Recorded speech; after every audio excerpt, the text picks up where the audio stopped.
प्रियंका सिंह कह रही हैं कि गोपालगंज वाले स्टेज शो में मेरे साथ जो कुछ भी हुआ था उसके बाद मैं इतनी ज्यादा टूट गई थी, इतनी निराश हो गई थी, मानसिक रूप से इतनी कमजोर हो गई थी कि उस स्टेज शो के बाद 3-4 महीने तक मैंने कोई प्रोग्राम ही नहीं किया था। और अभी भी मुझे प्रोग्राम करने में इतना डर लगता है, मैं वो सब याद करती हूँ तो मेरे रोंगटे खड़े हो जाते हैं।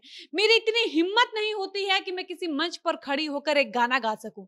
ऐसा नहीं है कि लोग अब मुझे कहीं स्टेज शो के लिए नहीं बुलाते, बल्कि उस घटना के बाद मेरे पास पहले से और ज्यादा काम आने लगे हैं। पहले से ज्यादा लोग मुझे स्टेज शो के लिए अलग अलग जगह पर बुलाते हैं। सिर्फ देश में ही नहीं बल्कि विदेशों में भी लोग मुझे स्टेज प्रोग्राम के लिए इनवाइट करते हैं और कहते हैं कि आप जो कहेंगे आपको उतना पैसा मिलेगा, बस आप हमारे यहाँ आ जाइए, आपको हम मुंह मांगा पैसा देंगे।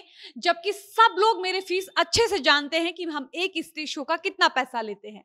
मतलब लोग मेरे एक स्टेज शो के लिए मनचाहा रुपए देने को तैयार भी हैं, लेकिन उस घटना के बाद मेरे मन में ऐसा डर बैठ गया है कि मैं कहीं भी प्रोग्राम करने से जाने से पहले 10 बार सोचती हूँ और चाह कर भी हिम्मत नहीं जुटा पाती हूँ। मेरे अंदर एक डर बैठ गया है, मुझे वो दिन याद आता है तो मैं सहम जाती हूँ, घबरा जाती हूँ।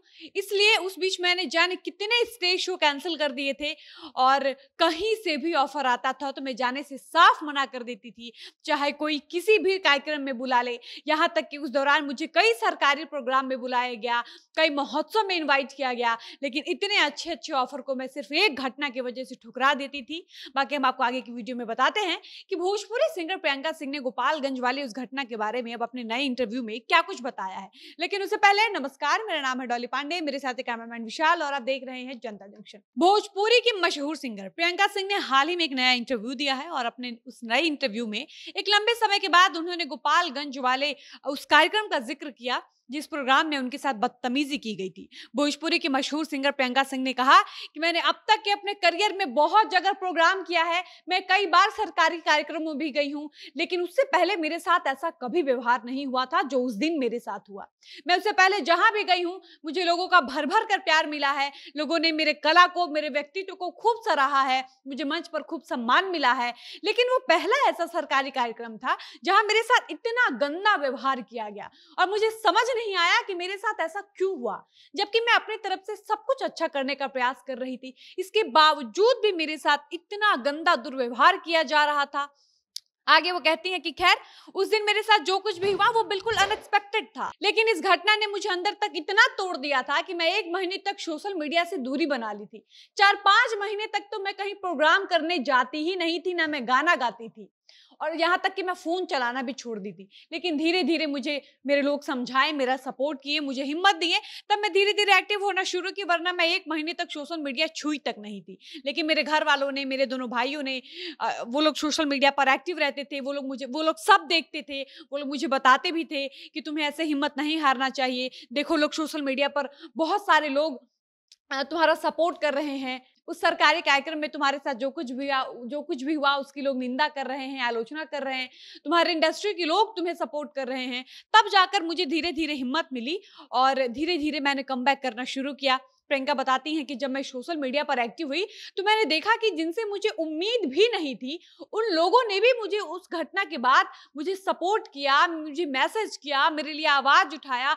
विदेशों से लोगों ने मुझे मैसेज किया, अलग अलग भाषा के लोगों का मुझे समर्थन मिला, अलग अलग इंडस्ट्री के लोगों ने उस घटना की निंदा की। इतना ही नहीं, बाद में मुझे पता चला कि हिंदी इंडस्ट्री के कई बड़े सिंगर्स ने मेरा सपोर्ट किया था और एक कलाकार होने के नाते इतने सारे लोगों का प्यार, सपोर्ट मेरे लिए मोटिवेशन का काम किया। तब जाकर मैं धीरे धीरे हिम्मत जुटा पाई, तब जाकर मैं 4 से 5 महीने बाद वापस से मुंबई गई और गाना गाना शुरू की, वरना मैं तो हिम्मत खो चुकी थी। स्टेज पर चढ़ने की हिम्मत नहीं जुटा पाती हूँ आज भी। प्रियंका बताती हैं कि गोपालगंज में मेरे साथ जो कुछ भी हुआ वो मेरे लिए किसी बड़े ट्रॉमा से कम नहीं था।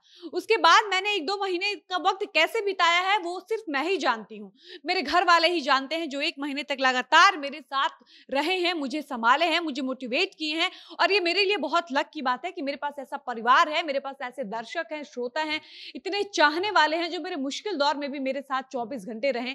वरना बहुत से लोगों को तो अपना परिवार भी नसीब नहीं होता है, लेकिन मैं बहुत लकी हूँ कि मेरे पास इतनी अच्छी सपोर्टिव फैमिली है जिन्होंने मुझे इस मुश्किल दौर से निकाला, मुझे बहुत संभाला। बाकी प्रियंका सिंह ने अपने इंटरव्यू में ये भी बताया कि मुझे विदेशों से स्टेज प्रोग्राम का ऑफर आ रहा है, लोग मुझे दुबई में बुला रहे हैं, कोई मुझे मॉरिशस में बुला रहा है, मुझे लगातार फोन मैसेज आ रहे हैं, लेकिन मैं हिम्मत नहीं जुटा पा रही हूँ कि उस घटना के बाद मैंने आज तक स्टेज शो नहीं किया है। लेकिन अब धीरे-धीरे हिम्मत जुटा रही हूँ, खुद को इतना मजबूत बना रही हूँ कि अपने चाहने वालों के लिए जल्द ही किसी स्टेज शो में जाकर प्रोग्राम कर सकूँ। बाकी आपको ये वीडियो कैसी लगी अपने राय कमेंट बॉक्स में ज़रूर बताइएगा। फिलहाल वीडियो को समाप्त करते हैं, मिलते हैं नए वीडियो में। धन्यवाद।